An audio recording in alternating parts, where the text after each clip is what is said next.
Oh, welcome to the Sharpe Club on this very special night. I know most of you are saying, wait a minute, Larry, I am surprised here. It is a little bit past 9 p.m. on the East Coast. Usually go on at 7 p.m. That's true. But today's Sharpe Club, we're bringing it back. I know you guys were all missing it. You were crying. You were whining because I wasn't doing it. Well, I am. And you're saying now, wait a minute, Larry, Sharpe Club is Monday night. Again, you are correct, my perceptive crowd. You are indeed correct. That is true. But last night I couldn't. I was pretending like I was super important. I'm not. But I was pretending like I was super important last night on TV, so I couldn't do it. And I am so happy. The crew that I have put together this evening, they were so good to me and so flexible and said, Larry, we don't really like you, but we will anyway show up and move because we want to steal your audience. And I said, okay, deal. I am on board. We can do this. And I'm going to bring aboard, if I could. She is a writer, the one and only Courtney Conover. How are you? I'm doing well. How are you, Larry? Doing great. And you have a cat. You brought a cat too. I have 6. I'm so sorry. You have 6 cats. Well, this one was a stray that was outside, and she just happened to be pregnant, and I took her in. And then she gave me 3 more. Yeah. Okay. Here we go. I got it. Okay. Great. So hopefully we'll see several of them walking around during the evening. Totally fine. Hope not. Well, maybe. There are cat lovers out there too. It's all good. I'm allergic actually, so I can't have cats because I will. Yeah, my eyes swell up, the whole deal. I'm allergic. I have to be a dog person by default. Just kind of how that works. But I'm not done. I'm bringing a libertarian activist and a co-founder of, I think it's the Beemer farm. Is that right? I could be wrong. He will tell me. James Wren, aka Posted. How are you, sir? Hello. Nice to see you again, Larry. And yeah, it's Beemer family. There we go. I knew that. I was teasing you to see if you got it right. Thank you. Well done. Oh, good. We got passed my test. I love it. Excellent. And last, maybe least, but maybe not least, she will show us whether it's least or not. She actually is a homeschool mom, content creator, and she has fought in New York City as a school teacher, the one and only Stephanie Edmonds. How are you? Hey, I'm doing good, guys. What's going on? Thanks for having me. There we go. And you can follow all of them if you like.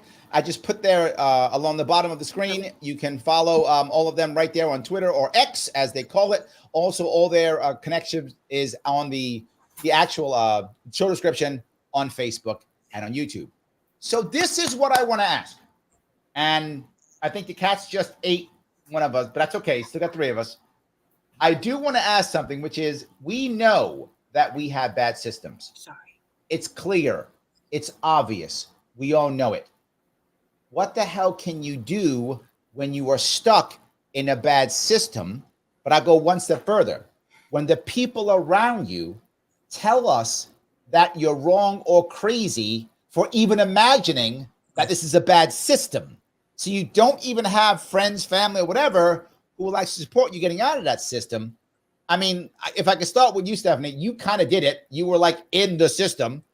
How do you do that?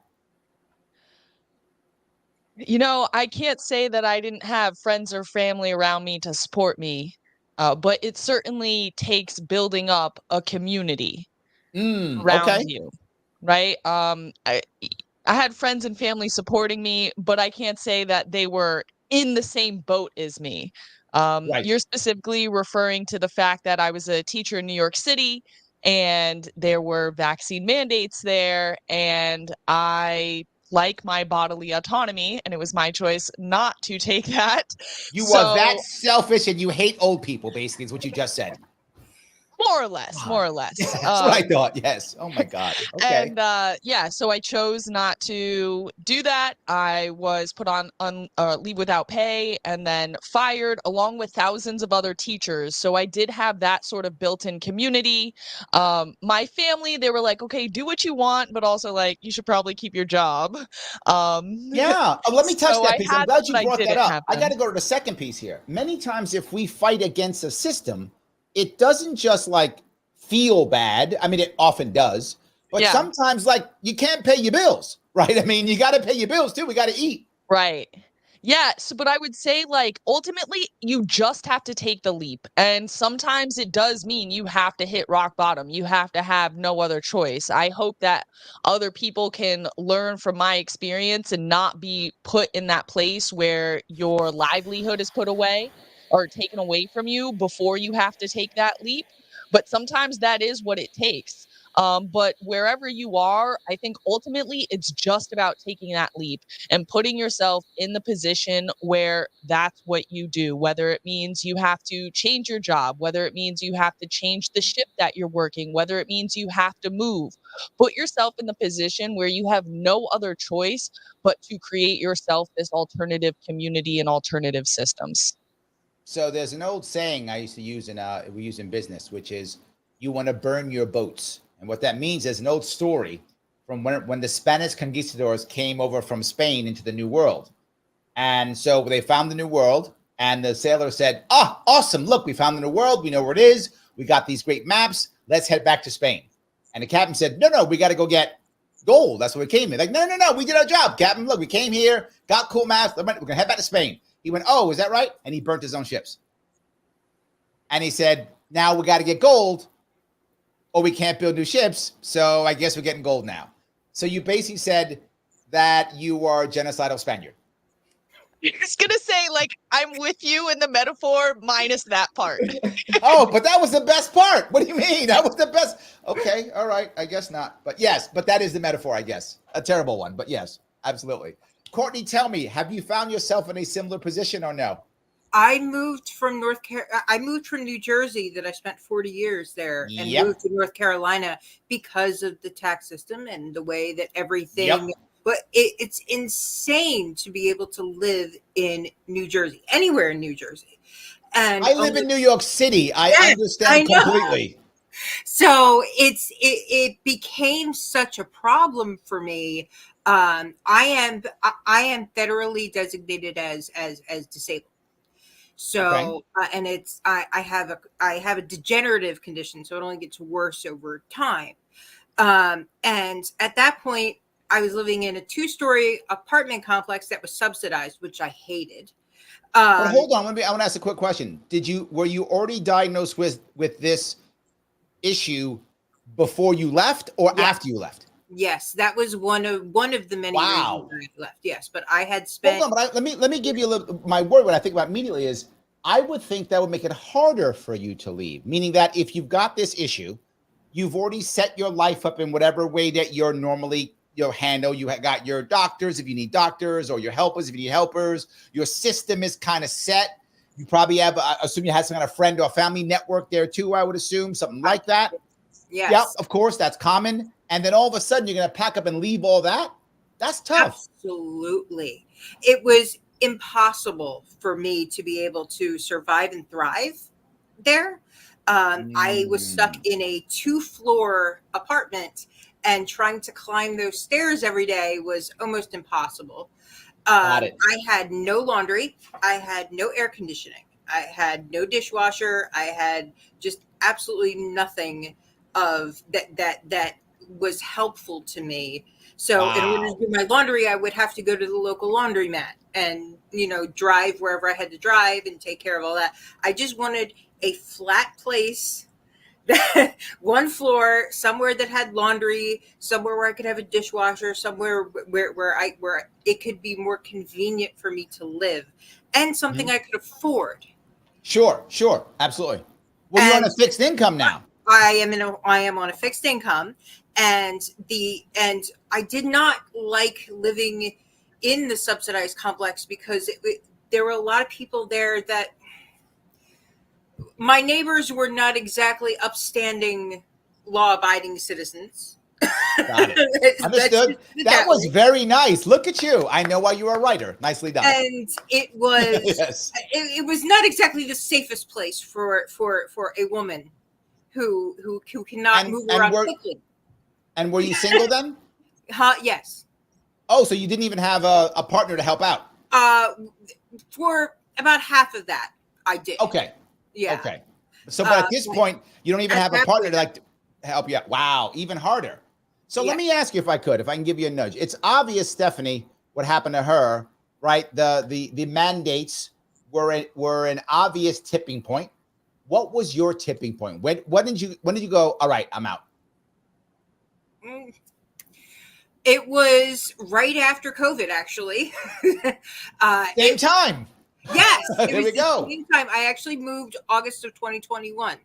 I actually took advantage of all the debt that we got put in, and used that The stimmy money. checks. You used the stimmy checks. I love it. I did.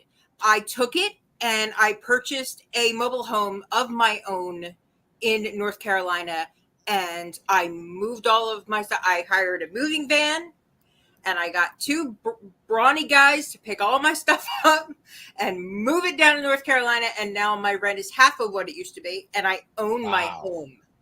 And I have laundry, and I have all these. So sometimes you have to destroy what you know to get to Stephanie's a better right. place. Yes. Okay. So you want to destroy stuff too. You are also a genocidal Spaniard. Okay. Got it. So James, follow that. How are you going to follow Courtney? You can't. I just put you in a terrible spot. Go ahead, follow that. I'm sorry, James. She just messed you up. Follow that. Well, I mean, when it comes to COVID, I feel like it was definitely a time where a lot of broken ideology was exposed, especially within the city. At that time, I was. Well, hold on. What I want to say is it wasn't COVID. It was the lockdowns. That's it true. was the mandates. Government's response, right? That's correct. True. I want to. Viruses are bad and can be bad. Viruses can hurt people. They can kill people. Of course, viruses can do all those things. But viruses can't shut down businesses. This is true. Viruses can't lock you in your room. Viruses can't force you to lose your job. They don't do that. They can affect your body depending on who you are, what virus. 100% that can absolutely happen. But they don't do that to people. So just for clarity, it's the lockdowns, the mandates, to Stephanie's point, the government response. Yes. Well, if you remember back in the day, the Powerpuff Girls, they had the Amoeba Boys, and they're pretty bad. So I don't know. They might be able to lock you up themselves. Okay. No. Point taken. Point taken. Yes. Point taken. Okay.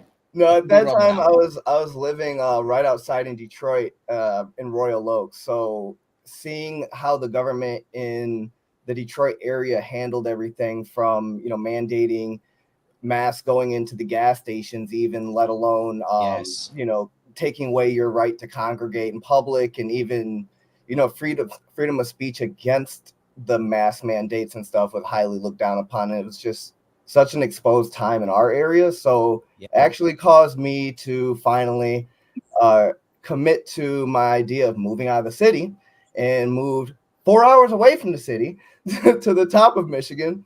So my neighbors are horses, and we have no mandates on, So basically, I'm the only idiot who stayed. It's basically what you're all telling me. I'm the only idiot who stayed. There might be a commonality here, Larry. I'm not sure. Yeah. Okay. So I still have my ships. That's my problem. I got to burn them. That's what I got to do. I got to burn my ships. I haven't done that yet. Okay.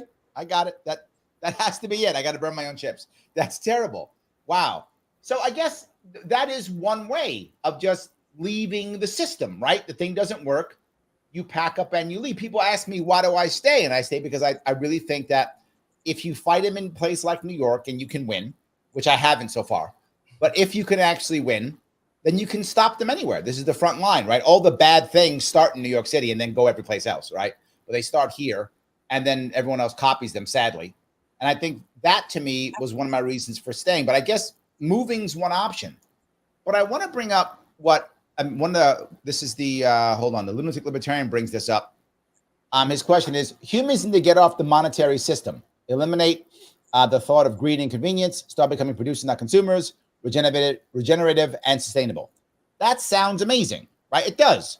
But how the hell do you escape a monetary system? I get how you escape a state. I get how you escape a mandate. I get how you escape a city. That makes total sense. How are you going to escape this? Right? Because whether I go to North Carolina, Michigan, New York, wherever I go, I mean, I'm spending dollars, right? And I'm sorry, I'm spending promissory notes or whatever the hell. I'm spending fiat currency, right? I'm doing that no matter what I do. So then how do I get out of this?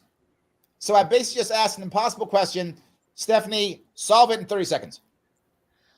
I think it's step by step, right? You're Wow, not she gonna actually all did at it. once. Look at you. You're not gonna all at once get off your fiat currency. You have to pay your bills. You got to pay off the mafia, aka the government. But step by step, do what you can. Find local farmers. Find people who you can barter with. Trade services. We do that a lot in the homeschooling community, where we help each other out with our kids, where we trade services instead of maybe exchanging cash. Just finding friends. Like, maybe you're still using fiat currency, but you're keeping it in not just your community, but your specific network. So I would say there's different levels to it. It's probably unrealistic to totally get off the monetary system, but start at least spreading out. What do they call that in investing, where you like diversify your portfolio? I like that. I liked it a lot. So, James, you already got the answer. Tell me what the answer is. You got the shirt on even. Come on, show me what's going on. Oh, no, it's really to just piggyback off what Stephanie said so well. It's like a combination of what does the monetary system look like in opting into different monetary systems that are regularly adopted. So such as Bitcoin, which is more of like a peer-to-peer system, decentralized system. No one's but let me push Bitcoin if I could for a second, right? I think the majority of Americans, I would say the majority of people in the world, not even Americans, the majority of humans look at Bitcoin not as a currency, but as an investment, right? Mm-hmm. So how do you shift the, or do you, maybe you shouldn't, how do you shift the mindset of the average person to actually think, I should buy a pizza with Bitcoin? Right now, people don't think that. They're not thinking, I'm going to go, I'm going to head down to my store, my grocery store, and I'm going to buy with Bitcoin. That's not the mindset is, I'm going to buy and hodl, right? I'm going to hold my Bitcoin until it's $1 bazillion and I'm going to buy a yacht, right? I mean, that's what it's thinking right now. Do we have to change that mindset or no? Yeah, no, I think it's kind of multifaceted, of course, but the answer is it's not an easy answer. Not everybody wants to use their Bitcoin to buy pizza or use for things. They want to use it as a store of value. But really the biggest thing to understand is Bitcoin serves the purpose as escaping the current monetary system and banking system. So you won't have to fear of your bank account being shut down at any time, you getting locked out, having to answer questions to the bank or the IRS of why you're sending your mom in another country $5,000 and it takes 2 weeks or whatever to clear, where Bitcoin, it'll be there in a block time, which is usually 10 minutes or sometimes maybe 15 minutes. But in that general sense, you understand that what you're holding is what you're holding, and you have the power over that at any given time, and not any single entity can ever tell you. Well, I'm sure they can try to tell you, like the Canadian government did with the truckers and things like that. But at the end of the day, where there's a will or a way, and your money being decentralized with being outside of the banking system makes it so that the banks cannot. But aren't people though? I mean, aren't people now saying, if I can't use Bitcoin, then I'll use whatever, Ethereum, Litecoin, whatever is the coin of the day, right? Mm-hmm. But aren't those not Bitcoin? And don't you have a worry of whatever government shutting them down? Or there was a saying someone told me once, I don't know if it's true, you can help me out if it's true. He said, never trust a cryptocurrency that has a CEO. Mm-hmm. Is that real or is that not? Is that just some guys trying to sound smart in front of me? To be honest, I mean, again, very convoluted answer, especially since our government doesn't give us answers, nor does it give us clarity on what constitutes a security versus a commodity for the most part. But we can say that Bitcoin and Ethereum especially have been deemed commodities and not securities. So those for sure are safe to transact in. Now, when it comes to other little dog coins and things like that, it gets Don't mess with Dogecoin. Why are you messing with Dogecoin? Well, Dogecoin is the decentralized currency. It doesn't have a CEO or anything like that. So see that? But a lot of the jargon comes down to how decentralized the currency actually is, and if there is a centralized entity that can manipulate the price or give out the token in a capacity that is self-serving. So let me shift to you, Courtney, if I could. In reality, people who are on a fixed income are screwed the most with our current monetary system. They get the absolute short end of the stick. It's obvious and crystal clear. How does someone get out of that system? I feel like it's almost like I know people who are on fixed incomes, and they want to work. But if they start to work and they make whatever X dollars or whatever that is, they lose everything. Benefit cliff. Like you lose everything. You're like finished. So you can't, like the government says, no, you can only max, I don't know the number, whatever, X dollars per month. Oh, is that what it is? $800 a month. Bingo. You can only make 800. So you can make $800 a month. That's it. Nothing else. You make more than that, you lose everything. Correct. How does someone get themselves out of a situation if they want to? What if someone says, hey, this is where I am, but I have this idea. I think I can get myself out of this, and I want to get myself out of this. Can they even, or is this a fantasy? Oh, should they be going to Bitcoin too? Does James have all the answers? James needs to educate me more on Bitcoin so that I have James? better see. We can definitely connect after this for sure. Absolutely. When it comes to people like me, it depends on their situation. If they are still mostly able-bodied and can still work, then they absolutely should get out of the system. They absolutely should do whatever they can to get out of the system. But most people don't pass the federal standard to get disability from Social Security unless they cannot work. And they have job experts that come in and go through your records and interview you and do all of these things and do a proper analysis of what you're capable of. And whether or not you can do any job at all for... they have that for veterans, I know, and they give them a percentage of disability, right? Correct. It's usually it's in 20s, like 20%, 40%, 60%, 80%, 100%. It's usually in 20s. When it comes to us, you have to be 100%. That's it. Okay. No other. If you can work 20 hours a week, they want you off and they will deny you instantly. So you have to be at a certain level of disabled to get the SSDI program, which comes. So maybe your answer, Courtney, is you need to buy a whole lot of Bitcoin. Not reportable.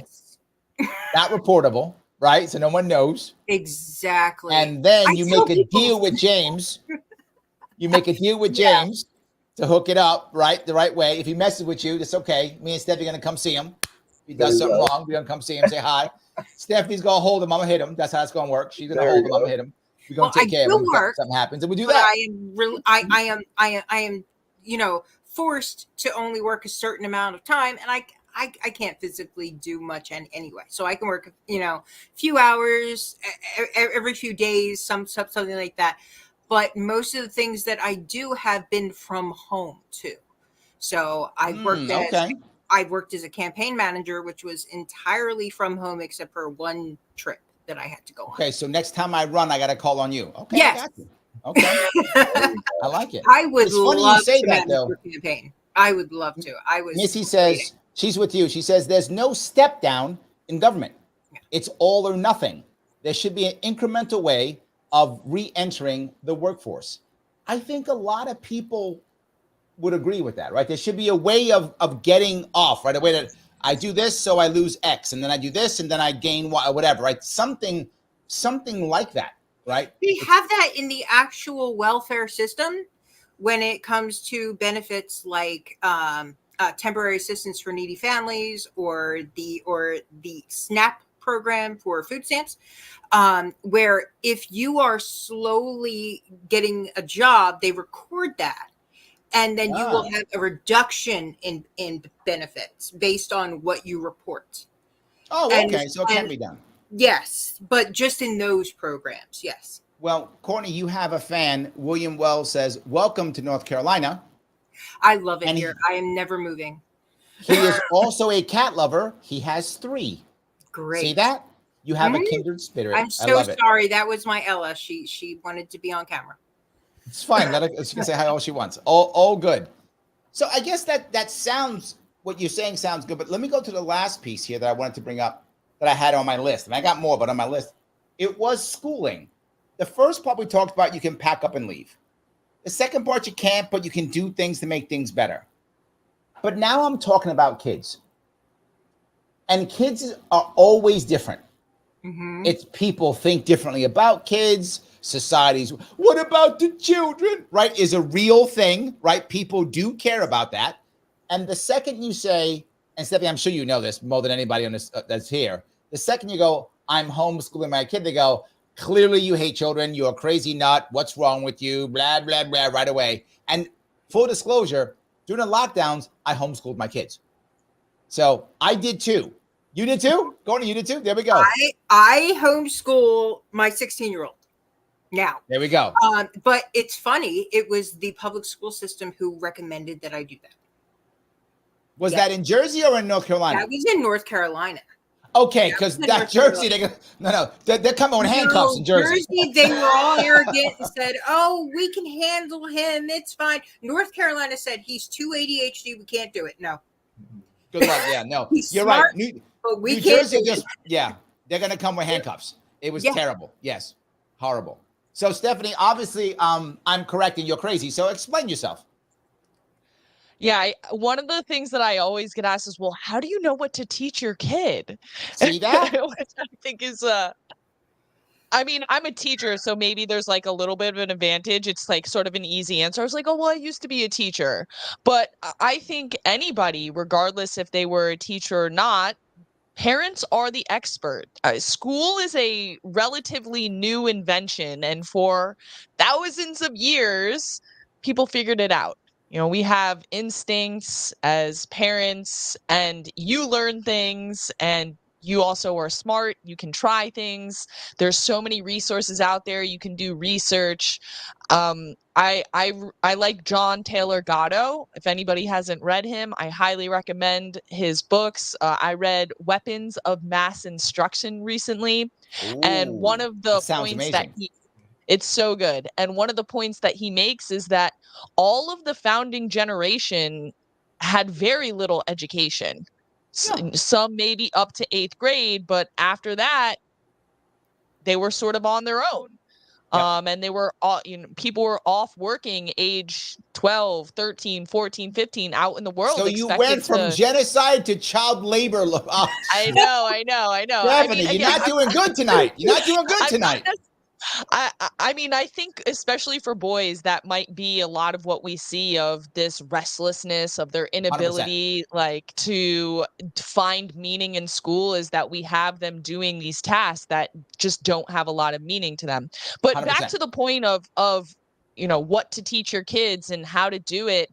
There's so many resources out there. You can follow me at Teaching Liberty. I have some pretty good stuff on my YouTube channel. Do a lot of like history and politics, like not necessarily like news of the day, but more about history and how to think about politics and how to think just generally in a critical way. I was a social studies teacher, so that's sort of what I did. And yeah, like and community is a big thing too. I have a whole community of people, and when I'm struggling with something, I can ask the other parents, or some of them have older children. You can see what they did, and you don't have to do it all yourself. I think people have this idea that homeschooling is like you're in the house all day and your kid gets no socialization. So, in New York, I think legally you have to. 51% you have to do in New York, but I live in Connecticut. Cheat code. Gotcha. Connecticut has no laws other than you are responsible for teaching your kid math, reading, writing, social studies, science. That's the only law we have. Connecticut has great homeschooling laws, some of the best in the country. So let me give you a little piece here that you may like. Here's the thing you may like. What was that? You may like this. As bad as the lockdowns were, and they were terrible, there were a couple of silver linings. And one of them was the homeschooling community in New York State. In New York State, there was basically none. I mean, everybody was like underground, scared. They were coming after you. I mean, it was really bad. Like people would lie, literally. They were that scared. But because the state literally couldn't handle it, kind of to Courtney's point, the state would never admit it. Never. New York State would never admit they couldn't handle it. They just went, I'm gonna look over here. They just did that. They just looked away, and all of a sudden, they're starting to become a type of community now. And here's the funniest part. My daughter, when she was in school, my youngest, she was an okay student. Not great, not bad, okay student. Homeschooled for 2 years, top of the class. That's crazy. She goes back, top of the class. She was middle ground, right? She was in middle ground. Sometimes A's, sometimes B's, sometimes not even B's. But she was just a middle good student. She comes homeschooled for 2 years. She did less school work at my house than she did in school and came back top of the class. Just crazy story. So, yeah. So, work doesn't equal education, though. Right. Agreed. Schooling and education are different. Does terribly when he's being given work. Like it shuts him down. So he prefers to engage and discuss. And that's how he remembers things. So we go over everything that I think is important for him to be an adult in American society. This is what you need to be an adult in American society. This is what you need to know. This is the structure of the country, the economic structure, this is the history that is relevant. This is the type of math that you need, and this is about as high as it goes. And, all of these things that are going to give him an advantage when he gets older. I love that. I got a question from Robert, which is, this is a very good question. And he says, how do you sell community in a society that has been so inculcated into believing that anything communal is communism adjacent? However, I want to add to this because it's even worse. We have a society that says, well, if it's community, well, that's communism. But if it's government, it's not. And it's actually the opposite, if you know what I'm saying, right? It's voluntary community is literally not communism. It is you voluntarily deciding to be with people who you want to be with for whatever reason you choose to be with. It's the ultimate in freedom. Like I was at a time when I tease about socialism. I say socialism isn't bad. For socialism is. If you want to have an environment where you decide to share your money with people, that's on you. People do it all the time. Do it within families. They may give money to a church or a civic group that decides to split the money up however they want. But it's voluntary. I choose it. I want it. I do it. So he's right. When you start saying community, the more right-leaning people go, that's communism.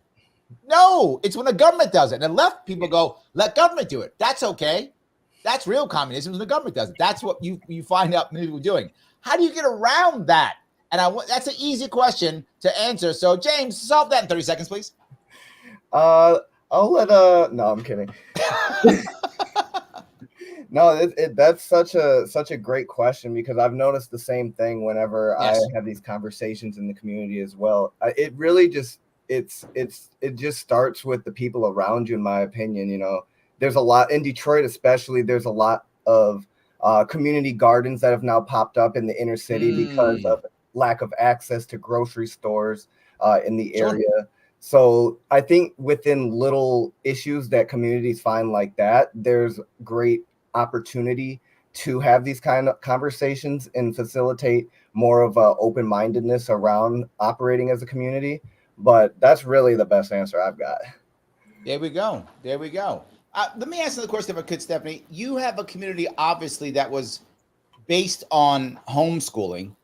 Has it kind of stayed in that? Like, are you really about that? Or has it expanded into other things?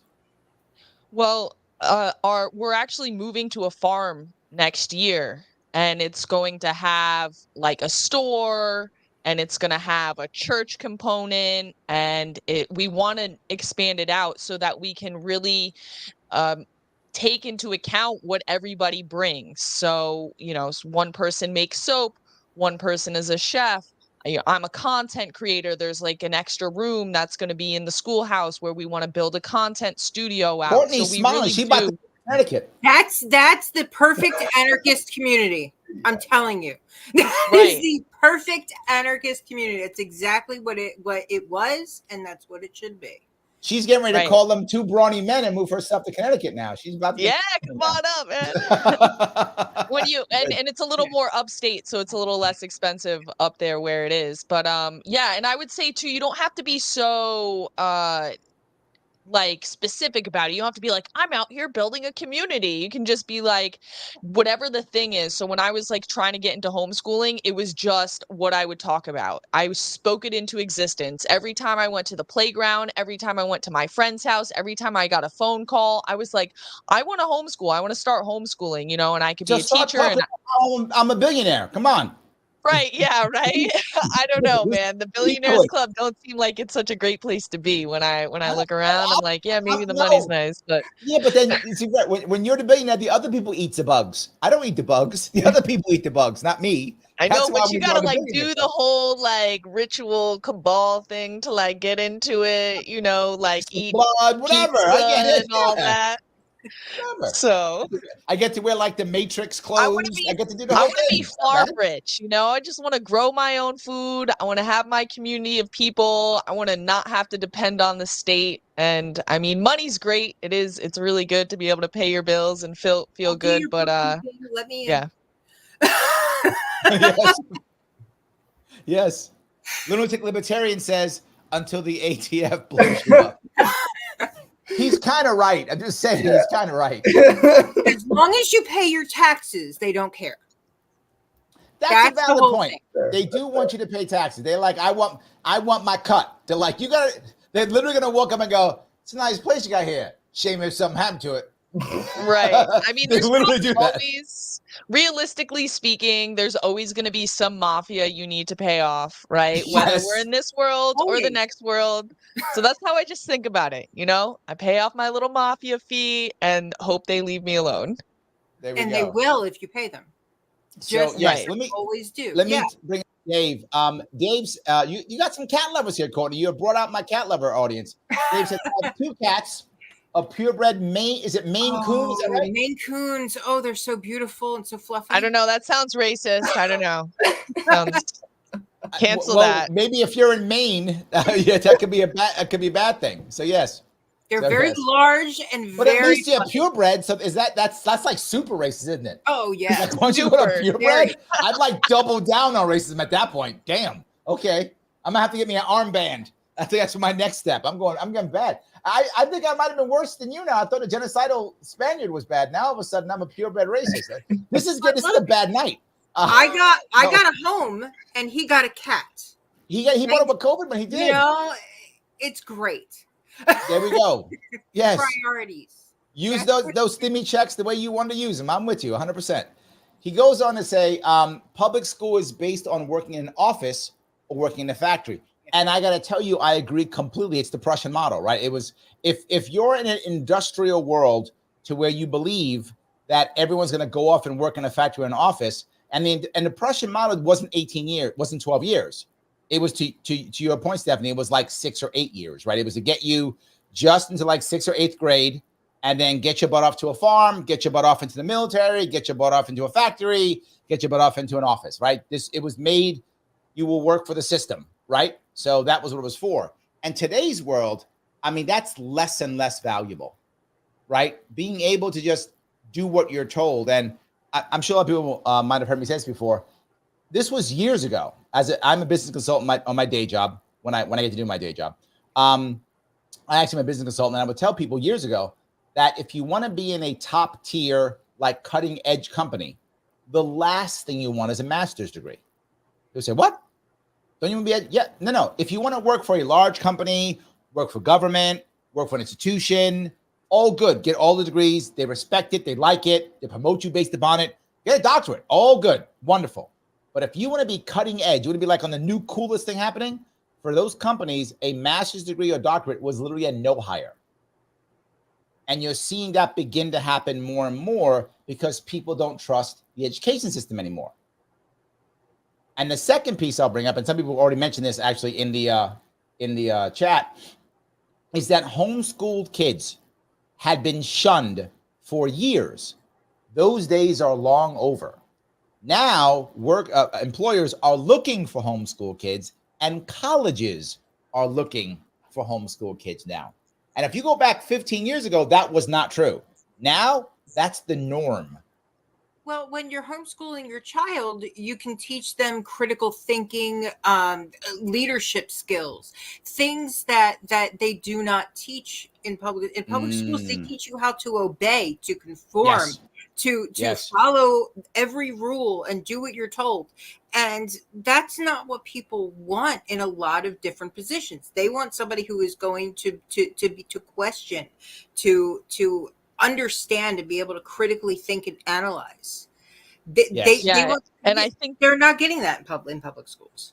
And I think just being bored, right? In school, almost every part of your day is very well scheduled out and very well planned. And like, if you're not doing something, then you have all these ways to like, oh, I have to like socially look cool. And like, there's all these other things going on. Whereas homeschool kids are well socialized. They have plenty of friends to play with and things to do, but they have free time to figure it out for themselves and to then have the self, I'm going to go out and do this. This is what I want to do.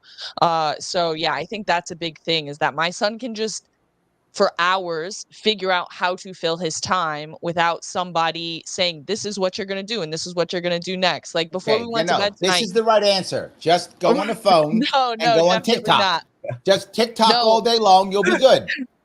I'm not saying I don't let him watch any TV, but we definitely try to limit it. How is China going to take over the country if you don't let them take your kid with TikTok? Have you thought of that, Stephanie, wise guy? I know. Well, tomorrow my son will be organizing his bookshelf. That's what he decided his project is for tomorrow. So this is good. Exactly what I'd like to say about the positives of homeschool. Also, there's no 5 a.m. wake ups. There is no summer program where you have no summer in school. You're just home all the time. You can go to school for 2-3 hours a day all year round. You can take a break. You can go on a vacation. You can have 2 weeks off here, 2 weeks off there. Do whatever you want at any point. You can start class at 1 p.m. Absolutely. Absolutely. There's no, rigidity of force of this is what you have to do at this time, on this date, and that's it. Well, you have people who are on board here. Joel says, I'm amazed that more families aren't opting to homeschool today. I'm with you, Joel. I think, and Stephanie, tell me if I'm wrong here, I think there's two things that stop people.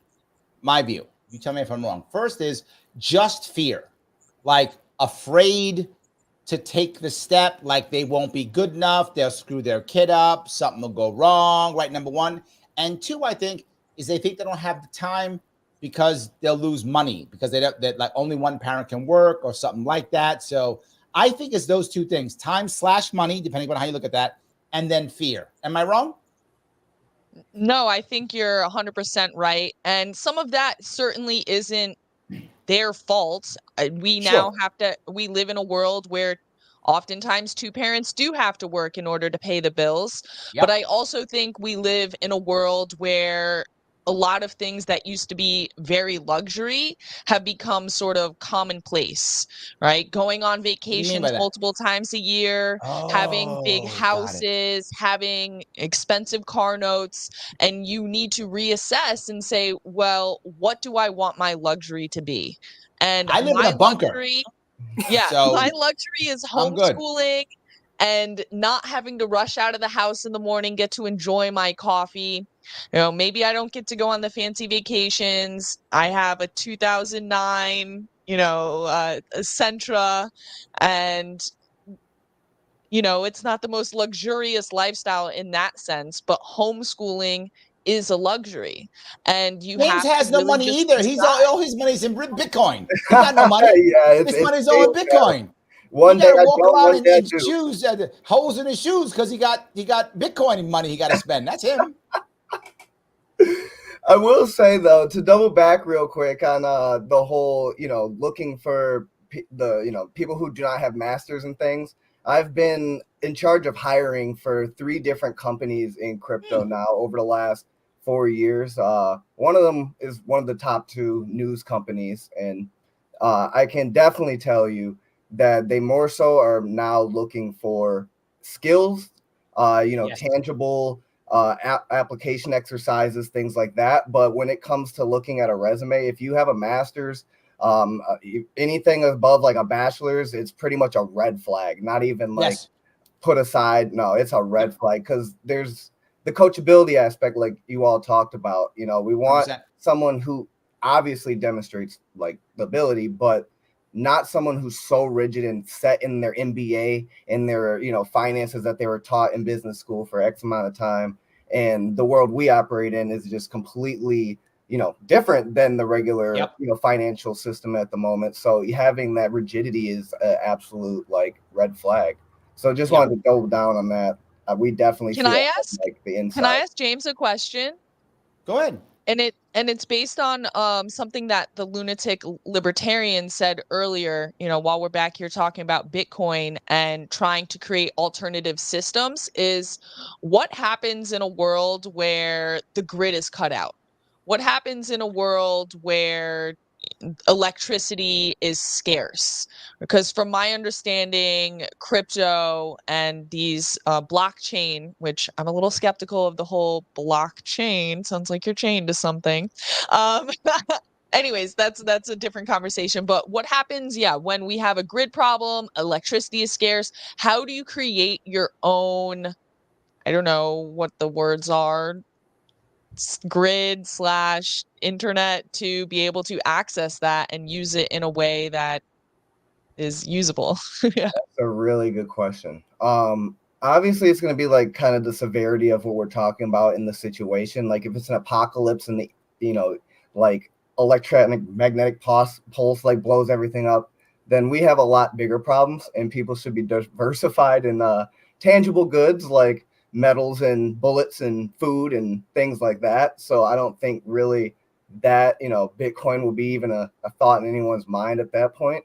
Now, if it's like more localized things, there are a lot of solutions across the globe with this kind of adoption, since like there's a big boom happening in places like Nigeria, El Salvador, more countries that are having hyperinflation and want to have somewhere to put their money and not have it inflated to hell. But a lot of theirs look like old school cell phones, and they have like a line they call, and they put their password in on the line, and they have access through like a cellular way, kind of more analog versus getting on, say, your smartphone and being on the app and transferring that way. So, and people also do mesh networks, so run their own networks and nodes for their own grids, if you will, aside from the grid that people usually run electricity on. So there's a lot of different aspects. There's also like hydroelectric, renewable energy. A lot of people in crypto use that to you get energy for their mining equipment or things like that. So there's a secondary thing I'm going to bring up. You would have to have, for this to not work, for in case of Bitcoin, like over 50% of the world, the entire internet, the entire world. It's not like the US grid goes down. That doesn't affect Bitcoin. Right. Like the whole world has to go down to get rid of Bitcoin. That makes any sense. And I'm not saying that couldn't happen, but that means you'd have to have an EMP that affects the entire globe. Hey, sorry. If that were to happen. And in that case, we're pretty right back. Yeah. So it doesn't matter. I said that and the cat got pissed. See? I think the cat's going to go set the EMP off right now. The cat's ready to set up right now. The cat's like, that's it. I heard enough. Do it. 5 minutes. That's it. I'm out. That's it. She's about ready to do it. So, yeah. No, but my point being, Stephanie, I think it's a valid question, 100%. The issue is basically the whole world would have to go down. And only 51% of the world would have to actually be gone out of electricity for that to happen. Literally, if the entire American grid went down for 3 months, I'm making it up, 3 months, that bad, like was that much apocalypse for us, the rest of the world's still running Bitcoin. And when you get back online, your Bitcoin's still there. Yep. Right? So whenever you come back, 3 months, whatever. Now, could you be screwed during those 3 months of no internet? You could be, yes. But when it comes back, your money's still there. But it sounds like maybe you could have some sort of low-tech analog way to do it. So Good. that sounds interesting. Yeah. I don't know if I'm in the place to be able to set any of that up. I mean, I have some Bitcoin, but I'm not very advanced at it. I'm more, I guess, heavy in just having hard assets, right? Like, I mean, I don't have too much in general. My net worth isn't, that far up there, but definitely just making sure that I have a supply of food if anything happens. I just bought some of those straws, that you could put put it and drink water from basically anywhere. So those are the types of things also that I'm thinking about. I know this isn't necessarily a prepper thing, but still, when it comes to creating alternative systems and becoming sustainable and being able to just know that no matter what happens, you can fend for yourself and you don't have to go to the government camp, because we all know by the movies what happens in those government camps. Yeah.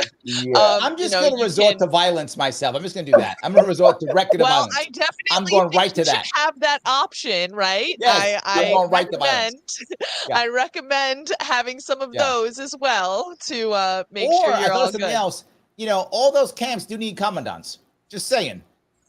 So I could be the commandant. The commandant doesn't die, right, in the camps. That's the guy who runs stuff, right? So he's good. So I might become that guy. Maybe I'll be that. Switch up. I get the most food then. Again, I don't have to eat the bugs. That's what I keep going back to, not having to eat the bugs. That's my thing. Clearly, I have issues. I have issues. What happened with bugs, Larry? Let's get down. I don't know. I got some issues. I got to work through them. Jonathan says a MAG, mutual assistance group, or tribe is the way to go. Become ungovernable. Look at that. You have motivated people.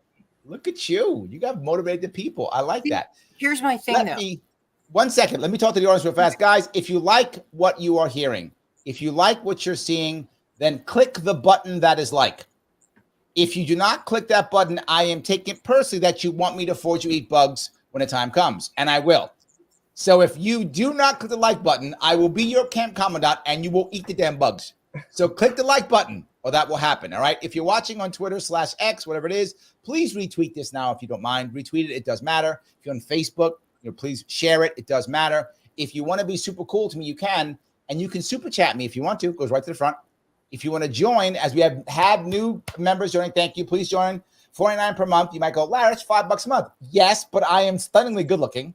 So it is totally worth it. You get to see me multiple times a week. So pay the $5 and look at what you get. Come on. So anyway, yes, more time doing this, less time I'm working, more time I'm doing this. Life is good. But no matter what, click the button that is like.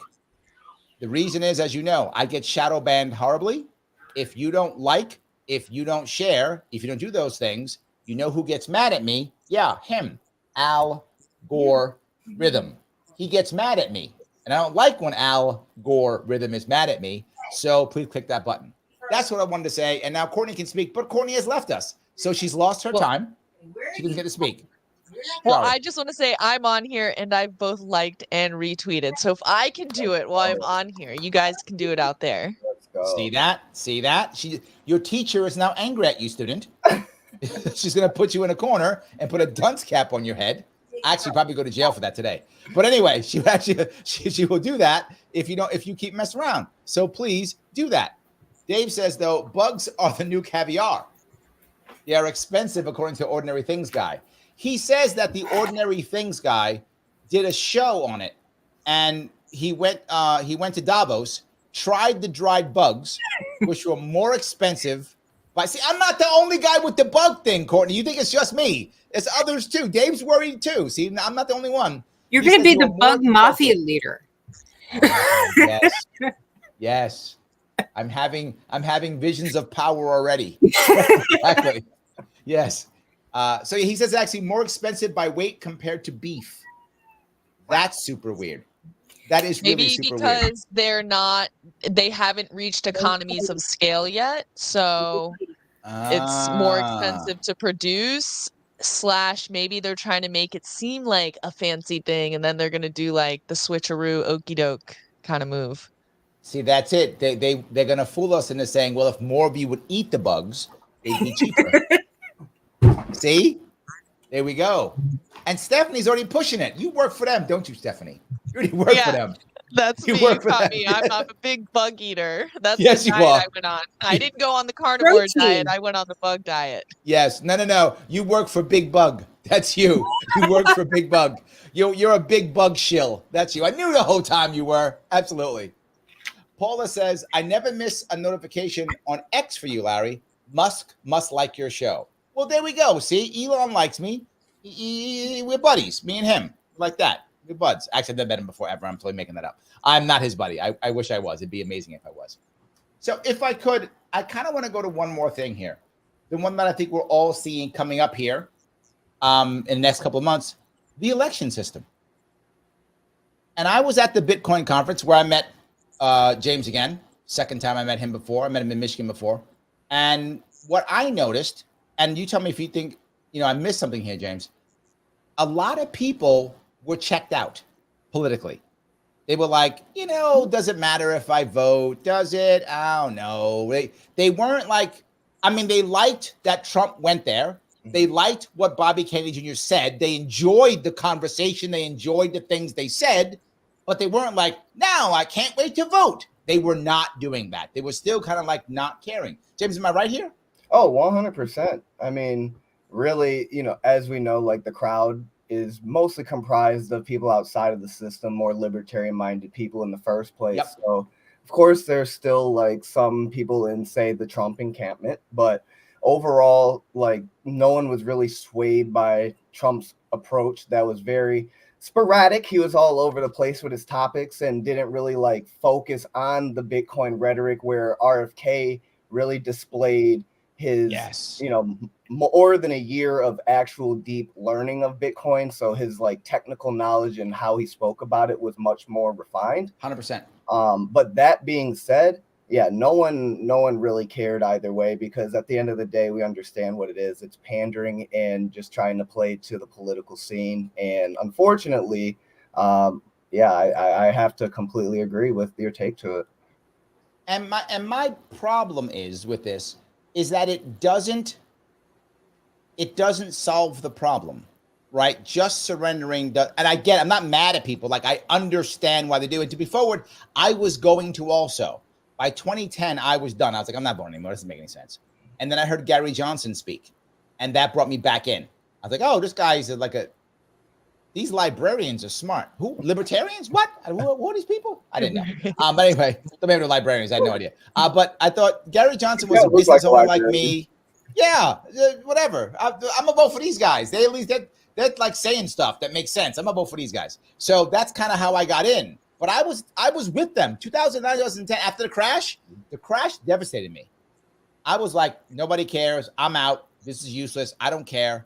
And that brought me back in. So how do we fix a system when people are leaving it? And again, I understand why. I'm not like mad at them for it, but I am disappointed because as a society, obviously, I don't know if that's us or not, but we're in it. We failed. Like we have not given people the feeling or emotion or the hope to vote. Am I wrong here? I have spent the last 2 years talking to as many people as possible in as many states as possible that do not vote. So my entire thing was trying to find out exactly why, what was driving it, what, all of the things that caused it, every single iota of information that I could possibly get from them to find out why. And that included the independents who were registered, but just didn't bother. And honestly, the majority of them, the vast majority of them, said the main reason is the candidates. Between the actual, between the Democrats and the Republicans and the third parties. It said there is nobody who represents me. Nobody up there represents me. Everybody has their own take of what they're going to believe in and what they're going to do, and nobody cares about me. Right. And so for them, it's like, why bother voting for people who I disagree with? Why would I bother doing that? Why would I participate in a voting system where there's nobody up there that I can reasonably agree with on pretty much anything? Yeah. Well, Dave brings up a point. He says, "Don't vote. It only encourages the bastards." A disgruntled voter. So I get that. Well, that's why 50% of Americans aren't even registered almost. I think it's 43% are not even registered to vote. Yes. Yep, 100%. So, Stephanie, obviously you think the only answer is electorally. You think the system works perfectly and you want us all to jump in the system, correct? Taught me. There we go. Yes, yes. No, I mean, I voted Libertarian since I knew that was a thing. So, Gary Johnson as well. I only had one election before that, and I didn't vote. I didn't vote in that federal. I voted locally, but it was Obama and Romney, right? Yeah. Mm-hmm. Yeah, I didn't vote for either of them because I was like, well, I don't like the Republicans because they're like all about this war stuff. And then I didn't really get like the hope and change thing seemed really like hokey to me and like everybody was doing it. And I always actually been one of loved it. those- I got to tell you, Stephanie, I fell for it. I love the hope and change stuff. I was like, hope and change, he's the man. I'd like, Jesus has finally come.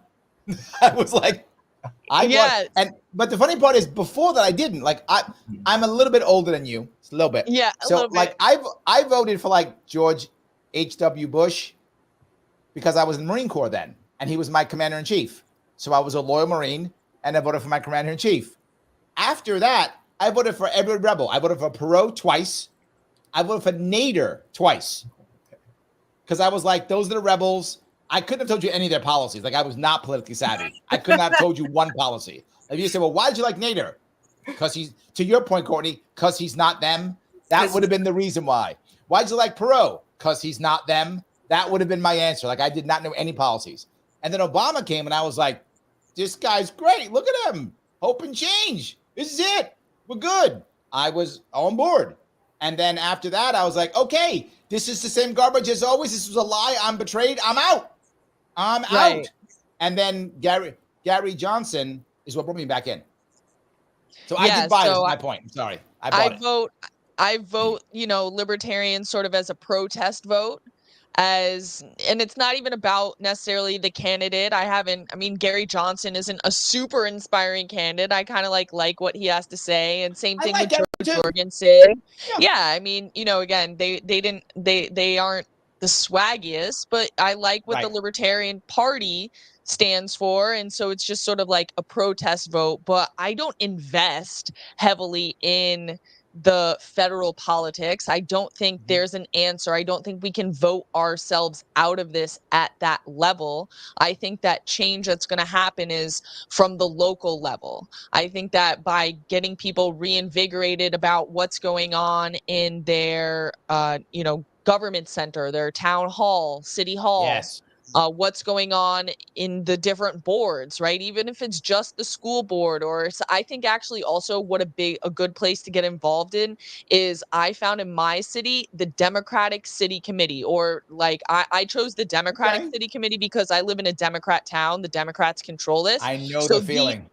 The most important election is actually for the Democratic City Committee, because who's on the Democratic City Committee chooses who gets the Democratic endorsement, which not always, but a lot of times, most of the time, chooses who gets on the Democratic line. And so the election gets decided 6 months before November, and people don't even realize that. 100%. Right. So I think that if you're going to get involved politically, and now I would say more of my beans in the alternative system bag, like 75%.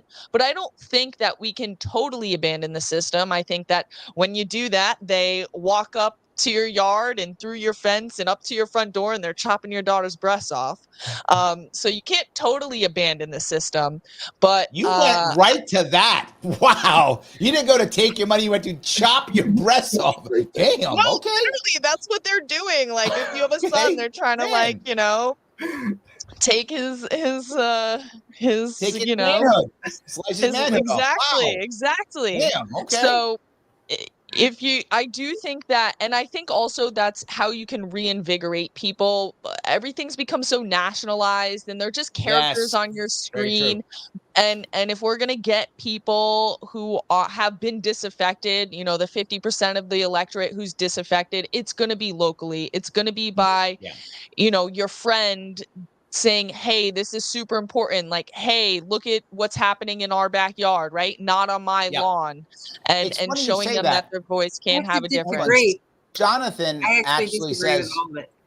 oh, hold on. Let me get Jonathan. I'll get you right in. Jonathan says that he thinks that we're better. He says the majority of those I converse with haven't checked out, have not checked out, but they're more interested in local issues and how that affects them day to day. So I think he's kind of with you, Stephanie. Tell me, Courtney, what's going on? Why do you disagree? Tell me. She wants to fight. She said she's ready. She just wants to fight. I'm ready. Let's go. Yep. No, it's my own experience. Like I was where you were about 2-3 years ago. And then I invested wholly in the third party system.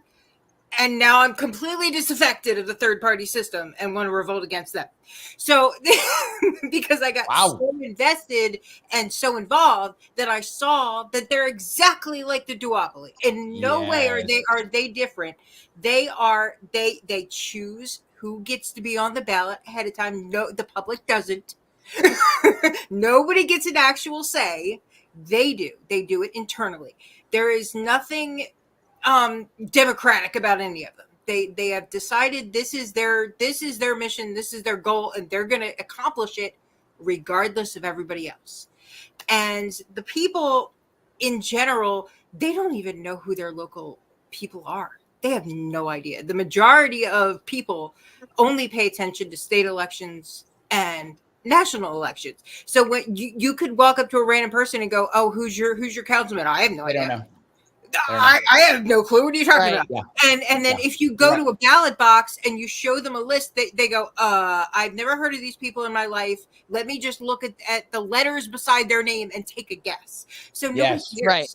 Nobody really I think cares. So when it I comes think that to but when it comes to the 50%, you're not going to get them involved that way. They have to be inspired. And they're not going to be inspired by people they don't know, offices they don't know, things they don't care about. They're going to be inspired by a bigger election. And the only way you can do that is to speak to them. Yeah, I mean, I don't know about a bigger election, but I know, I think that as the government becomes more overbearing, the big issues that I see people get really involved in the last 3 years are school board. Yes. Education, parents, and then the other board. one is development. And this is happening, I know for sure in New Jersey, it's a big issue because Connecticut and New Jersey have a lot of the same policy when it comes to housing, but it's actually being pushed down from the federal level through a disparate impact, which is based on the 1975 housing laws around race, saying oh, it's racist because there's more people that are white that have single family housing versus the inner cities and all this. So they want to just get rid of all zoning, which theoretically, as a more libertarian minded person, I don't really like zoning, but the way that they're getting rid of it is actually to benefit their buddies. Yeah, they'll never do it right. Correct. Right. They just they'll never do it right to benefit their developers, and that gets a lot of people involved because people don't want a huge apartment building going up in their neighborhood that's got a sort of small town feel. So I've seen that issue get a lot of people involved too. So I would say it's big in the sense that it's in their yard. Not in my backyard. And it gets them inspired to say what is going on? I need to show up to this meeting. And then I think that very local level and perhaps state, but definitely not, I vote Libertarian on a national level simply as a protest vote and not in a way where I'm super invested in the Libertarian Party in a very hands-on way.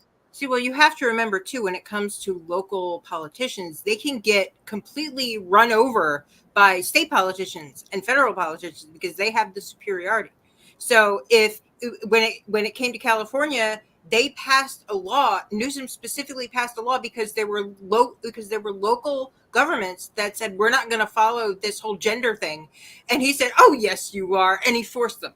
So your local politicians are meaningless in reality when it comes Maybe. I think that we need to like remember this is we're a federalist yes. system. And we need to stop kowtowing to the bigger authorities, and really they use funding as their mechanism. So we yes, need so to, that's what I was again, going to it's about say. community and 2 parts I voluntarism want and to just touch here, if I could, Stephanie. boom. Number one is the funding part, which you're correct. Mm-hmm. But the second part is the party system, right? The reason why they back down is because now the party is going to punish me.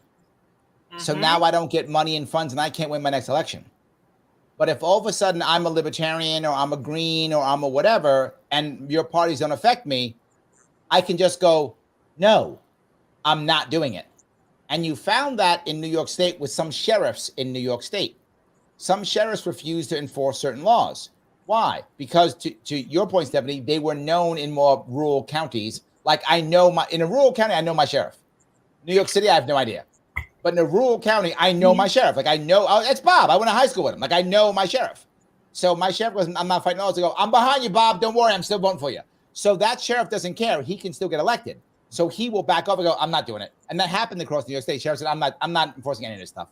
And there was no recourse, right? Because the sheriff is funded by local people and the sheriff is voted on by local people. So he says, I'm not doing it. But now the problem is now the county executive, who's part of the system and who's getting money from the state and the federal government, goes, but you have to. And he goes, no. And now they fight. So I think you're right. But you have to be willing to take the fight on, you know? You got to take the fight on. In my town, we have the establishment Democrats and we have like the reform common sense Democrats, who I would say that's who I'm aligned with. That's why I became a Democrat, was so that I could get involved in that fight. And I think you got to build your coalitions from the ground up. You got to, we're out here, we go door to door, we remind people to come out. We bring applications with us so people can register to vote, because sometimes you knock on doors, somebody moved or they have a family member it's just about getting people out, reaching them where they are, making it as easy as possible, and finding the issues that really in their everyday life. A lot of Democrats try to use the issue of abortion, which is super important to most Democrats across the board. Sure. But when we're talking about local elections, it's not really an issue that really gets people going. The issue that really gets people going is traffic, is the schools, is development. And so when you talk, like, I don't ever talk to somebody in a local election and they're like, oh, they're trying to take away our reproductive rights, and the establishment Democrats.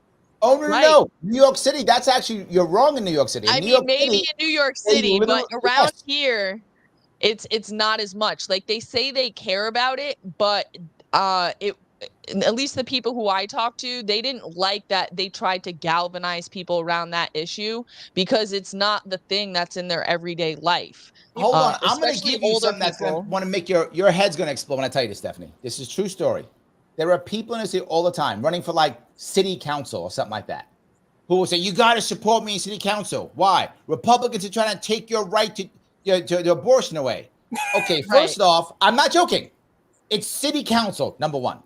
Number two, New York City is 6-1 Democrat to Republican. There is no chance Republicans doing anything at all in New York City. Plus, New York State has basically codified abortion in New York State. There is literally no chance of anyone in New York State losing the right to an abortion. It does not exist. Fantasy. And that will be the reason why someone votes for this person. That is a common thing in my city. It's not dissimilar here in Connecticut. I mean, the establishment Democrats are really trying to go hard on it. But I do think that when you really talk to people and you get out there and it's just not the thing that really is motivating them at this point. And especially if they try to use it as a fear mongering tactic, but when you really go out there and talk to them, I mean, New York City might be a little bit different, but whenever you knock on somebody's door, if you don't bring up the abortion issue and you ask them what the issues they have, they want, right now it's raining, they want the water under the bridge to drain so that they can drive their car to work, that's what they want. So yeah, that's what I think, that really we need to just talk to our neighbors. We need to be willing to take the leap and disconnect ourselves in the conveniences and the luxuries and just do something different. Well, So, they focus on go ahead, Courtney. the elite national issues. And I call it Yes. the elite national issues because the only people who really care about it are the upper class. The criminals. The people, the people don't care about that stuff. They care about what's going on in their neighborhood and what's directly affecting them. And Yes. so what I think candidates, and this is something that I argue all the time, candidates need to get out there and talk to people and ask them what they want. Not come out and talk at people and say, this, you're going to believe this because I believe this. But go up to them and say, what's wrong? What can I help you with?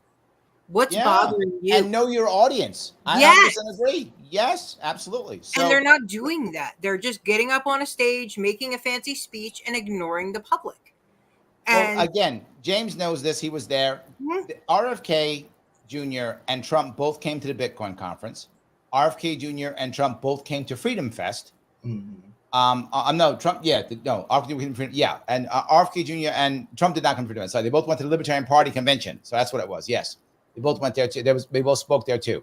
And when you speak at these places, what's funny is when RFK Jr. spoke and Vivek Ramaswamy before, when he spoke, they targeted to the audience. Like they said what the audience wanted to hear. They had under the audience. When Trump showed up, it was a rally. And he got booed at the Libertarian Party because it was a rally. Vivek didn't get booed. He's Republican too. He didn't get booed. RFK Jr. didn't get booed. He's not Libertarian. And he didn't get booed. In fact, they got clapped, because they both went and said, here's where we agree, right? I'm not going to talk about where we don't agree. I'm going to talk about where we agree. Let's have a nice, fun kind of, yay. Trump walked up and went, I'm the greatest guy in the world. I'm your savior. We went, boo, boo. He was like, I'm Bitcoin, actually a libertarian. Yeah. And then he said, you guys can keep getting your 3%. And we were like, That thank was you. We'll take generous. that. that was generous of him to say 3%. Give us that Gary Johnson 3%. Like, every day of the week. We're good with that. So, yes. So, but then he comes the Bitcoin, and you were there, James. People weren't paying attention to Trump. Only the hardcore, like there was a group of people who came who loved Trump. Yeah. Those people, of course, love him. They love Trump. But the Bitcoiners were like, whatever. They were walking out on their phones, not paying attention because he thought it was a rally. Mm-hmm. Yeah, so exactly the point, Courtney. You got one that you get rid of Gary Gensler day one, and everyone can get behind that. But other than that, it was like 90% didn't care, and there is the MAGA 10%. But yes, pretty silent. Absolutely. So I want to pick up something else here. Jamie says RFK has my vote this year. Matt says, Larry Sharpe, what do you think of RFK Jr. since you also used to be a Democrat? Why you insulting me, Matt? I wouldn't have been a Democrat. Why you insult me? Why you insult me? I've never been a member of a party. Bush. Yes, I voted for Bush first. My first vote was for Bush.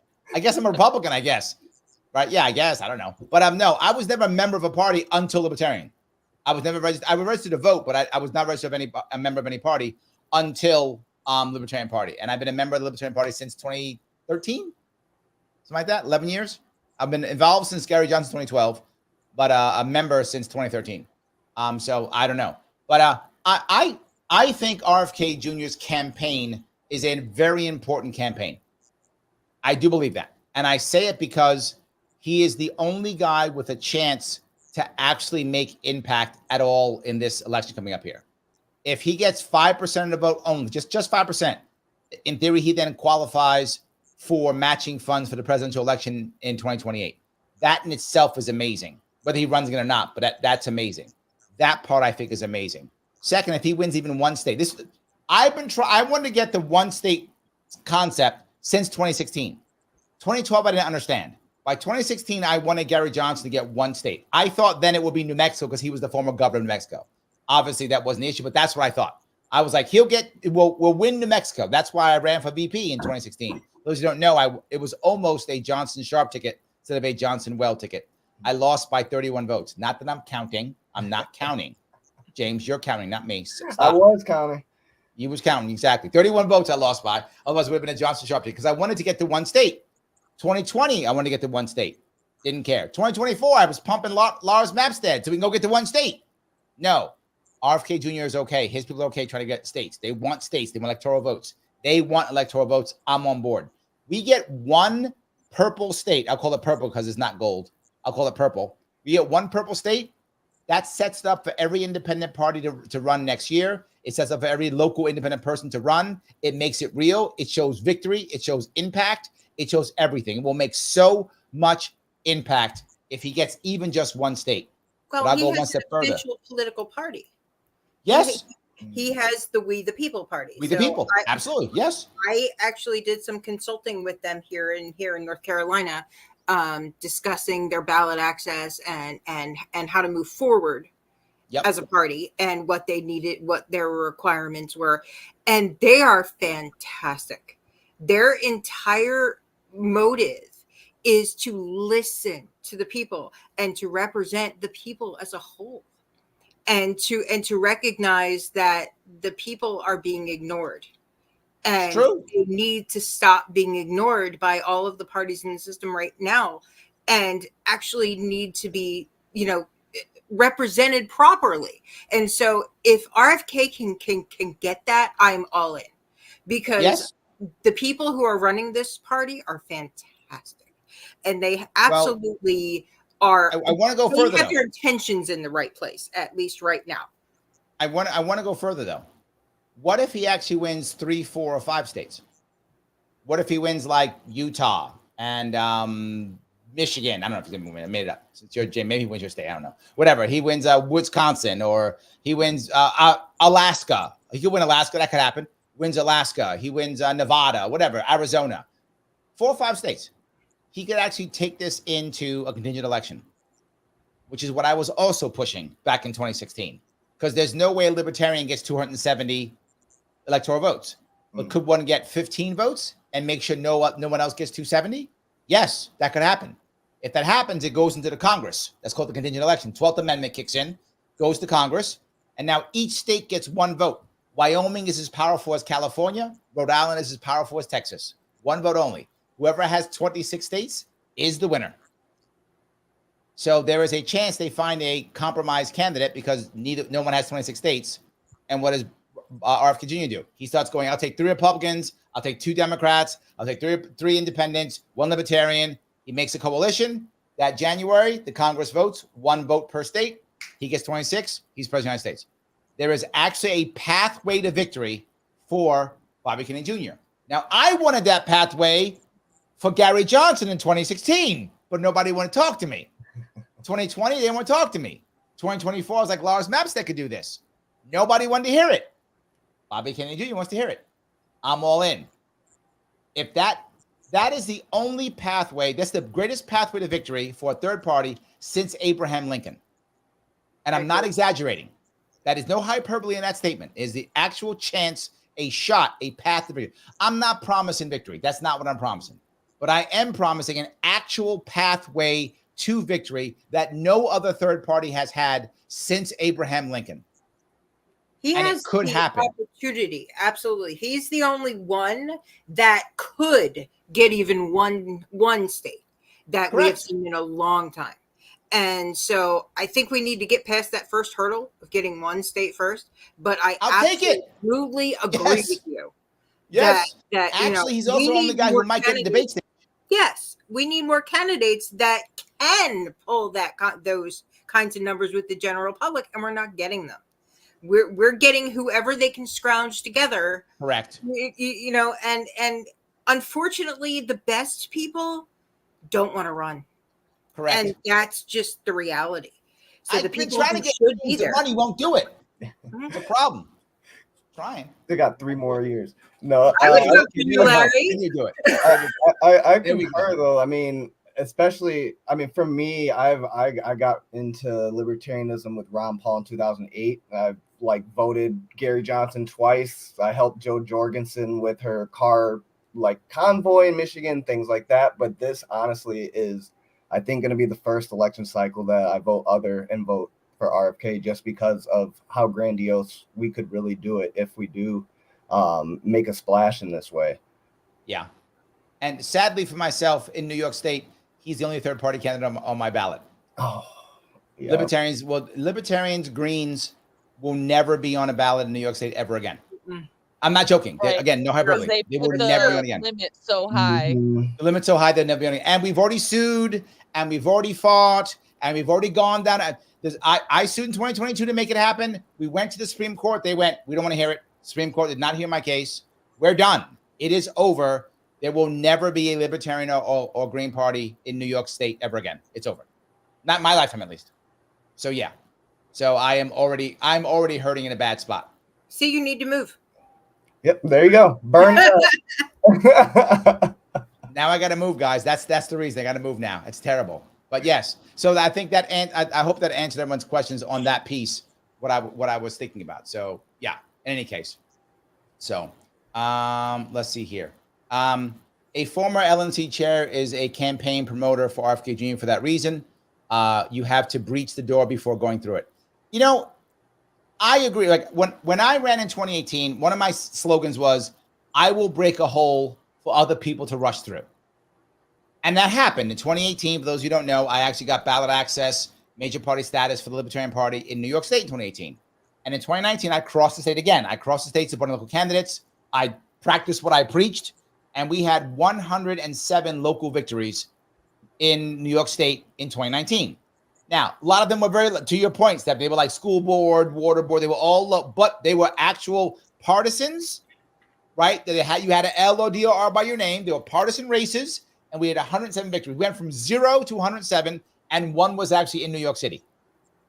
So that was amazing. We went from 15 local county affiliates to 30. Again, with the 62 counties, so we still weren't full, but we had doubled the amount. And then in 2020, they trashed everything. And I said, I'll do it again in 2022. And they sued me off the ballot. And I couldn't win. And that was the end of the party. So, well, they passed that law, didn't they? Where you had to have a certain percentage. That was 2020. Yeah. They did it literally in the middle of a cycle. Yep. And I told them, you can't do it. It's a middle of a cycle. You can't change the rules in the middle of a cycle. And the judges went, yep, we can. Yeah, we can. We just did it. What are you talking about? We just did it. Yeah. And I was like, you're not wrong. Can I change? Can it be not? You shouldn't? Can we do that? They're like, no, we did what we want. I literally had a judge who was in Bath, the town of Bath in Steuben County. He got up and grabbed it and said, no, these laws are made to keep you off the ballot. It's okay. His exact words. So yes. Well, and that's why I think that it's so important to think about how much energy you're putting into the system versus how much you're putting outside the system. Because you, at some point, if more people are putting more energy outside the system, it actually puts pressure on the system because they need you. They still need your consent to some point, right? Like they can't just right? It sort of renders them irrelevant when so many people are putting their energy in other places and not allowing their consent to be manufactured. So it forces them to either get their stuff together and start to compete, to change, to reform. And I also think that people need to elongate their vision, right? This is not a 4-year plan. This is not a 10-year plan. This is a multi-decade plan. I mean, the people who've gotten us to where we are, they literally started over a century ago, right? Long. Yeah, but slow. I'm only giving you 10 years of my life. So yes, but someone else got to pick up. That's all I'm saying. That's fine. Yeah. Pick up, teach the people, teaching liberty, raise the kids, spread the good word, right? You don't personally have to do it, but I think that it can't just, a lot of people think that like, oh, this election cycle, it's going to change. Oh, this time. No, that's why I'm putting more of my capacity in outside the system and then also in teaching. I think that's why I became a teacher in the first place was because that's how I see. We have to change minds. We have to change. And to do that, you have to change hearts. And to do that, you have to change lives. And that can literally take a lifetime. So let me touch that piece, right? When I ran for office, one of the rules I always come up with is I never just want to abolish anything, right? I want to, emotionally, I want to because I'm mad at it, right? So obviously, emotionally, I want to.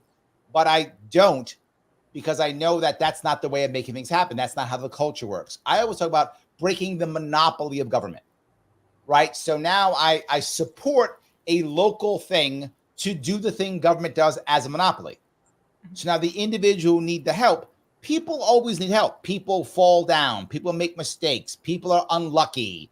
Fate screws people, right? People do dumb things. Every combination, bad people have good things happen to them. Bad people have good things happen to them. Bad things happen to them. Good people have bad things happen to them, right? It doesn't matter whether you're a good or bad person. Bad things will happen to everybody, right? Regardless. So we do need help. My thought process, and I think it's true, is a monopoly is never the best.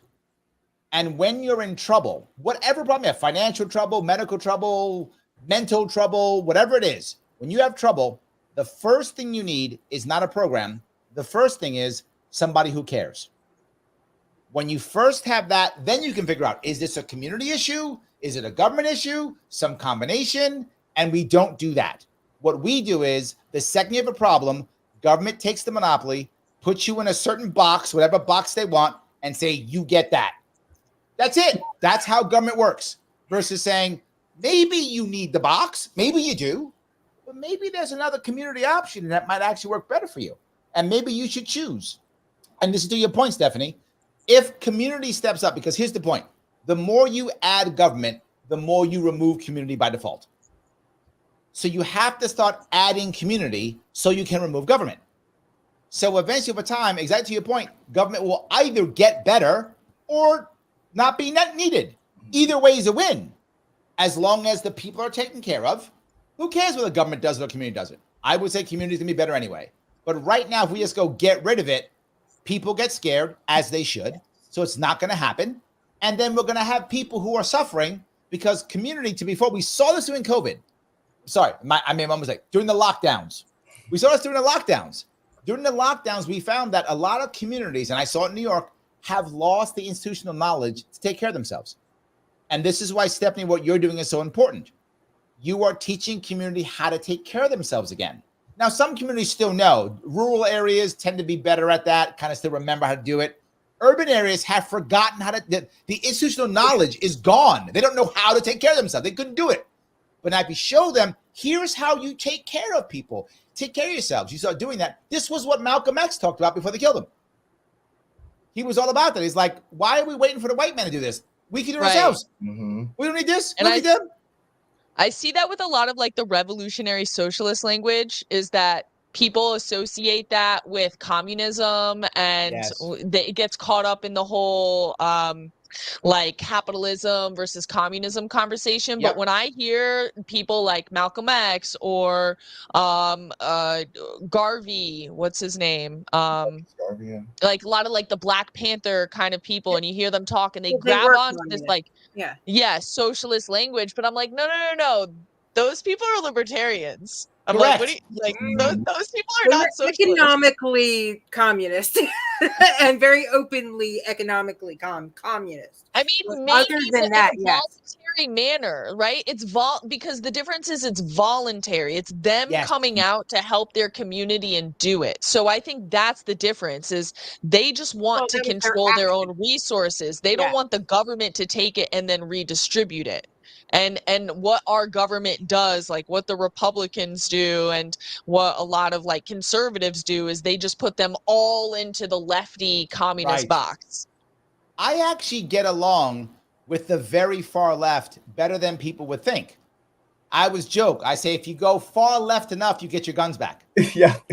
If you go far enough left, you get your guns back. Because they're like, no, we need the guns to stop the government from taking over our commune. So we want our guns. Yes, absolutely. You go far enough left, you're good. You get your guns right back. You just got to keep circle, going. Really. It's a circle. People think like Bernie Sanders is the far left. It's a circle. He's not. There's further left than Bernie Sanders. And if you go further left than Bernie Sanders, you get your guns back. Which is why the left-right scale is dumb, and you should think about things in terms of how much coercion are you willing to use, right? How much liberty are you willing to give versus coercion? Absolutely. Yeah, well, Mike Ross is running in North Carolina. You brought a lot of North Carolina people. He's running for governor, by the way, of North Carolina. Yes, I know, Mike. you can vote for him if you want to. I happen to like Mike myself. I think he's a great guy. I know Mike. I like Mike. There we go. I'm not going to vote for Mike, but I like. Why Mike. not? Vote for Mike. Mike has a lot of policies I don't agree with. So there are other people that Mike, she should vote for you. My needs I'm going to yell at her later. I'm going to call her up and try to browbeat her into voting for you. I'm going to do it. Mike says we can escape when it collapses if the Uniparty keeps the status quo. Less than a decade till Social Security is broke and the Ponzi scheme starts to collapse. My worry about this idea is I think that's accurate, right? That could happen. But my worry is when we put people in that much distress, they don't look for libertarianism. They look for a strong man. Right. Problem, reaction, solution. Yes, they look for a strong man. I'm not voting for him. He just proved why I'm not voting for him. Mike, you messed up. The problem is taking money from Social Security to begin with is a problem. And that should be paid back immediately, because now we've gotten to a point where Social Security was supposed to be where you pay into it and you get your money back. Now, because of all of this, now you get your money back by the next generation of workers because they've stolen so much of it. It's not a Ponzi scheme. And the reason why it's not is because in order to be one, you have to not get a benefit from it. You have to have your money stolen and never get it back. At the end of your when you retire, you get money. You do. So it can't be a Ponzi scheme unless you don't. Well, they have the money printers. They have the money printers, though. I know That's what makes it a little different. If they pay it back, which is what they need to do, and that was part of Trump's actual plan this year. He has on his platform paying it back, starting to pay that money back into Social Security. And that's something that a lot of people want. And they're very upset by Social Security being stolen from, taken from them. It's literally. Okay, hold on. Tell me if I'm wrong here. I always thought, and if I'm wrong, correct me. Okay. I always thought that right now, what's happening right now is the money that we are paying to Social Security is right now directly going to people who need Social Security. Yes. So I'm not getting my money back. We're not getting yours. I might get a benefit, but it will not be my money. It'll be my grandkids' money or my kids' money. They're going to give me the money.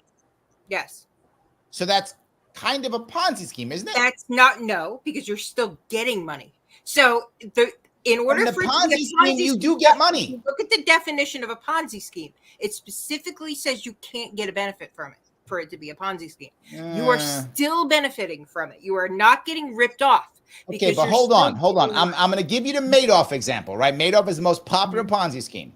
I know. Madoff did pay people benefits. He did give them dividends. He did. Oh, that was dividends, though. No. The intent there was to defraud. The intent of here course, but is not he did. But fraud. Hold on. He would take the money in, and he would then still give dividends to people who gave money earlier. I know. So people were getting a benefit. They were getting the benefit they were promised. Correct. They were That's not. correct. However, Social Security, you are still getting the money that you were promised from the very beginning when you retire. The money you put in is matched by your employer, and you get actually double what you put in because I don't know. Courtney, I'm feeling Ponzi. Nope, your employer pays that same tax rate you do. And so I think it's more like a language thing here, right? Like, maybe it's not technically a Ponzi, but it's for sure a scheme that definitely here's what I'll call it. Be restructured. Ponzi-ish. How they about that? They need to pay money back to the system Ponzi-ish. so that they can go back to when we paid our own retirement instead of taking it from the next. The reason why we're not. Yes. Okay, we got to the right spot. Okay. I agree. Yes, I agree. But my point about Social Security is the same. See, James had the plan the whole time. It was the shirt the whole time. See that? So the treasure was the shirt he bought the whole time. That was the actual treasure. It was the shirt he bought the entire time. There we go. I love that. That's amazing. I love that. But I guess this is one reason I bring up, right? You find people saying, we should just end Social Security. Yeah. And it does scare me when people say that. We do need to somehow pay it out in some way, somehow fix it in some way. So anyway, I want to talk to my my audience real fast. Guys, if you like what we're talking about, click the button that is like. I know I asked you before, but it does matter. Click that button. If you are watching on either Twitter or Facebook, then retweet or share this thing. It does matter. Every single bit counts. I want to ask one more question. Before I do that, I want to ask you, each of you, what are you doing now? What should we be looking for? What are you doing? How do people talk to you? What's going on? I'll start, if I could, with you, Courtney. Tell us what you're doing. You're writing stuff, right?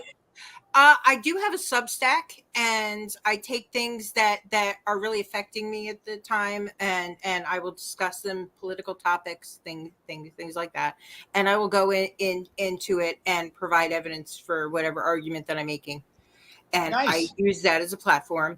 I am currently looking for bookkeeping work or treasurer work.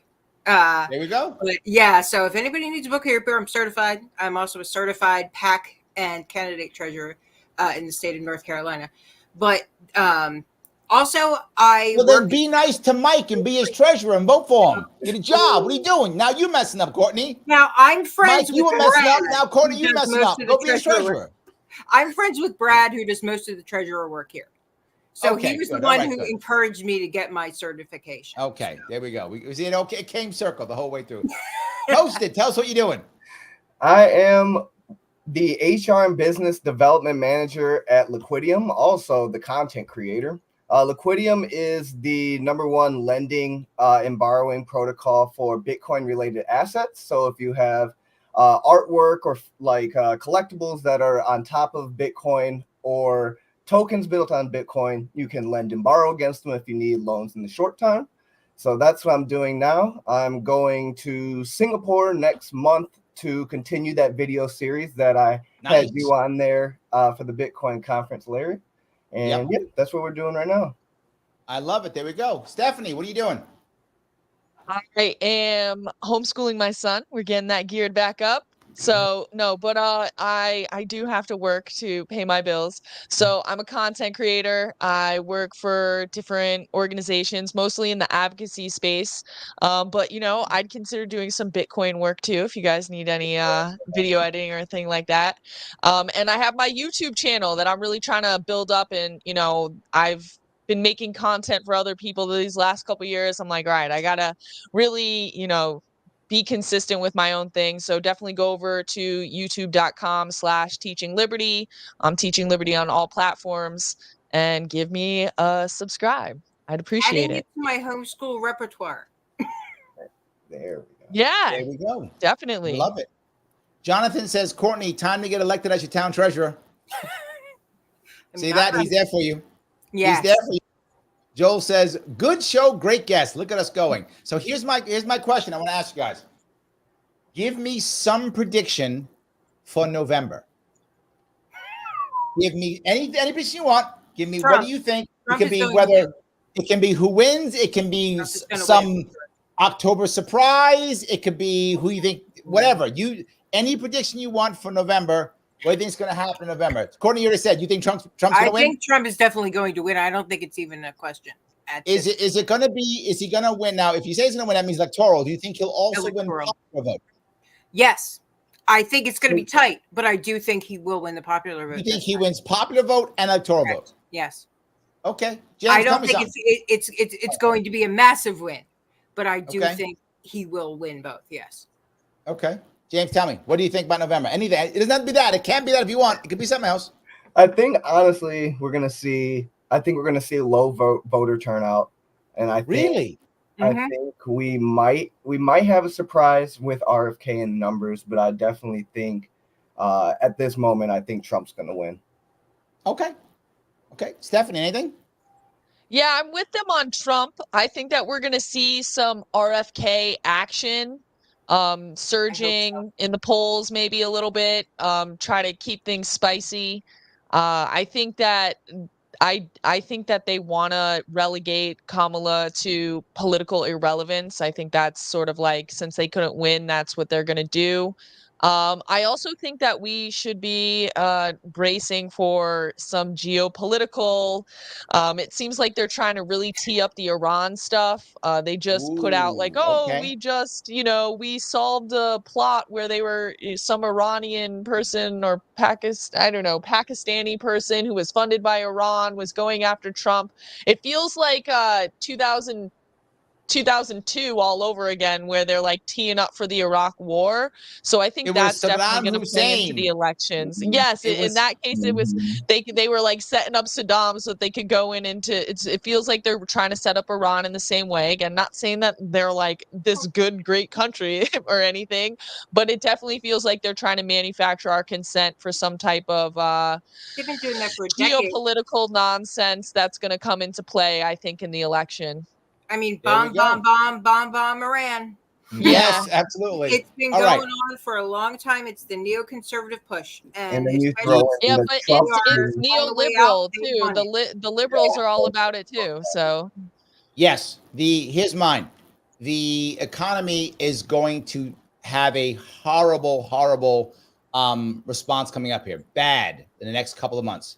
Because of that, there will be one of two responses to that. One, money printer go burr, right? That's for sure. Print the money. We don't care. Print the money, right? Print it up. That's option one. And I think the money Where's will my be check printed. at?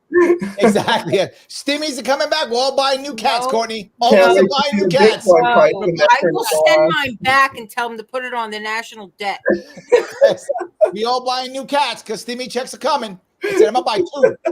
So yes, but I have to buy the ones that got no fur because I'm gonna buy the furless cats. Buy two of them. Yes. Get Snakes. So yes, puppies. we're The all snakes. buying new cats, and I'm gonna name them Stimmy and Check. I'm gonna name my two cats Stimmy and Check. I'm gonna name them. No, you need So to we're name gonna be one set. Bitcoin because when that printer goes on like it did going COVID, that's when. Oh, that's right. Yes. Mhm. Yes, exactly. So and I think something's going to happen, and I think I do believe that that Bobby Kennedy Jr. is going to make impact. I do believe that. I hope so. I really do. I do think he's going to get in. And we do have one super chat, by the way. Thank you, Jonathan. Great. 420, of course, which is the right amount. Yeah. Yes. Right in, Larry Sharpe. Thank for all y'all's insight. Of course, absolutely. And Dave thinks that Sphinx cats are cool, and They I are think he's cool. I think he's right. Absolutely. Yes. All right, guys. I want to say thank you all for today. I will be back on sometime this week again. I know I will. I'm always going to be on. I'll be back on again sometime this week. Guys, check out everybody here. See what they're doing. Thank you all for watching.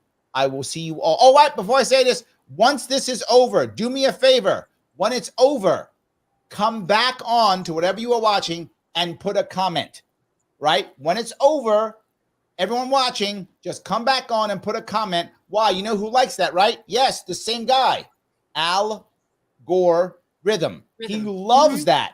So make him happy and put that comment. I will respond. I will see you all